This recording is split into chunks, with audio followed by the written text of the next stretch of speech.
Et avec Anthony Morel, nous recevons Pascal Girin, directeur général de BALT. Bonjour. Bonjour. Merci d'être avec nous. Alors BALT, c'est une entreprise familiale créée en 77, mais qui s'est internationalisée en 2015. Vous êtes la pépite française des dispositifs neurovasculaires. De quoi on parle comme dispositif et ça concerne les patients atteints de quoi, pour resituer? Alors effectivement, on est un leader technologique sur notre marché qui est le traitement par voie endovasculaire, on peut y revenir, de ces pathologies que vous avez citées, à savoir les accidents vasculaires cérébraux, un certain nombre d'hémorragies, les anévrismes. Et donc ce sont les patients atteints de ces pathologies vasculaires qui sont notre cœur de métier. Anthony. Alors justement, un patient atteint d'AVC ou d'anévrisme, aujourd'hui, on peut le soigner sans avoir à ouvrir son crâne. C'est ça l'idée, c'est qu'on va pouvoir passer par l'intérieur du corps. Expliquez-nous comment ça fonctionne exactement, ce qu'on est capable de faire. Nos dispositifs sont utilisés par des médecins qui sont des neuroradiologues interventionnels et qui vont dans une salle d'angiographie interventionnelle. On trouve ça dans des centres de ce qu'on appelle la neuroradiologie interventionnelle. En France, il y a à peu près une cinquantaine de centres de NRI qu'on trouve dans la plupart des grosses structures hospitalières. Et donc le médecin va pratiquer une petite incision au niveau de l'aine, va pénétrer dans l'artère fémorale et va remonter au niveau de l'artère iliaque, de l'aorte, va passer la crosse aortique et va se retrouver dans les artères carotides et cérébrales, là où un caillot est venu bloquer une artère où l'anévrisme se situe.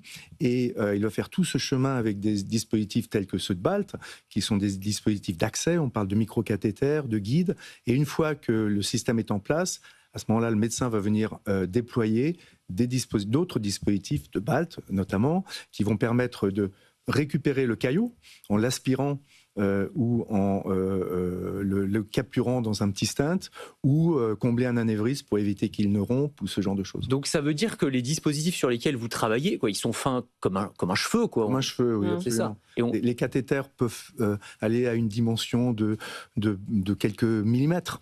Et on parle aussi de stents qui ont quelques millimètres de diamètre. Et on les pilote comment dans le corps? Ça se fait de manière naturelle ou est-ce qu'il faut les guider?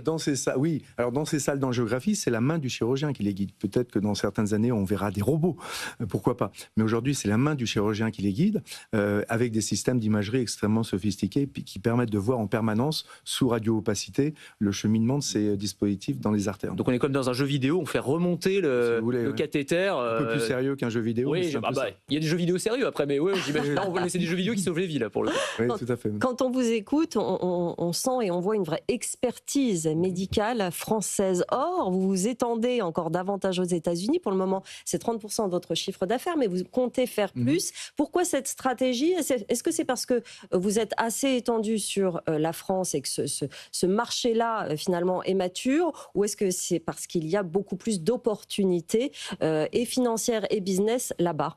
J'entends beaucoup dire que le marché français est difficile d'accès pour les sociétés de dispositifs médicaux notamment. Mais en fait, le marché français, c'est moins de 10% du marché mondial. À peu près 6-7%. C'est d'ailleurs la part du revenu de la France dans notre chiffre d'affaires global. Il est impossible aujourd'hui, dans un marché hautement régulé comme le nôtre, d'obtenir un retour sur les investissements d'innovation, de recherche, de développement, d'essais cliniques, de mise sur le marché, juste sur le marché français. L'équation ne marche pas.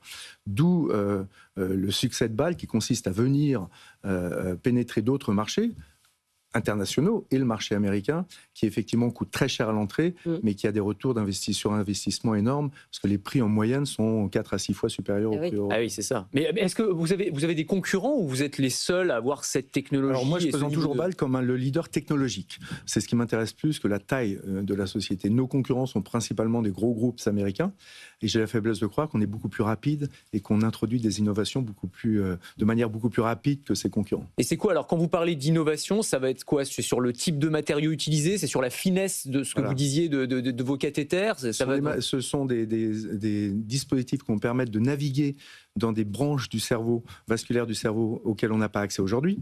C'est l'intégration des implants qu'on met dans le cerveau, de manière à ce que le corps ne réagisse pas en voyant un organisme extérieur. C'est encore une fois l'aide à l'accès, et puis c'est le traitement. Je vais prendre un exemple aujourd'hui. Il y a à peu près 140 000 AVC diagnostiqués par an en France. C'est-à-dire, il y a un patient ou une patiente française qui fait un AVC toutes les 3 ou 4 minutes. Sur ces 140 000 AVC, moins de 10 000 sont traités par voie de thrombectomie, c'est-à-dire en utilisant des dispositifs tels que BALT. Pourquoi ? Parce qu'on a du mal à accéder de manière plus lointaine dans des vaisseaux qui sont plus petits et qu'on ne peut pas retirer des caillots plus petits dans des vaisseaux plus petits. La technologie aujourd'hui ne le permet pas. Donc ce qu'on peut faire aujourd'hui, c'est retirer les gros caillots des gros vaisseaux, ce qui d'ailleurs provoque les AVC les plus sérieux. Donc ça, c'est la chance. Mais on est loin d'être au traitement optimal, maximal pour les patients. Donc on va aller vers plus de miniaturisation. Exactement. Encore pour aller... Plus de facilité d'accès, plus de miniaturisation et plus d'acceptation du dispositif par l'organisme. Il y a une grande usine, donc un grand site qui a ouvert en Californie, hein, ouais. Irvine. Pourquoi Irvine ? Alors on l'a ouvert il y a quelques années, mais là on l'a doublé. C'est ça, c'est deuxième... Parce que Irvine, c'est entre Los Angeles et San Diego, et c'est vraiment le hub, le centre mondial des technologies vasculaires.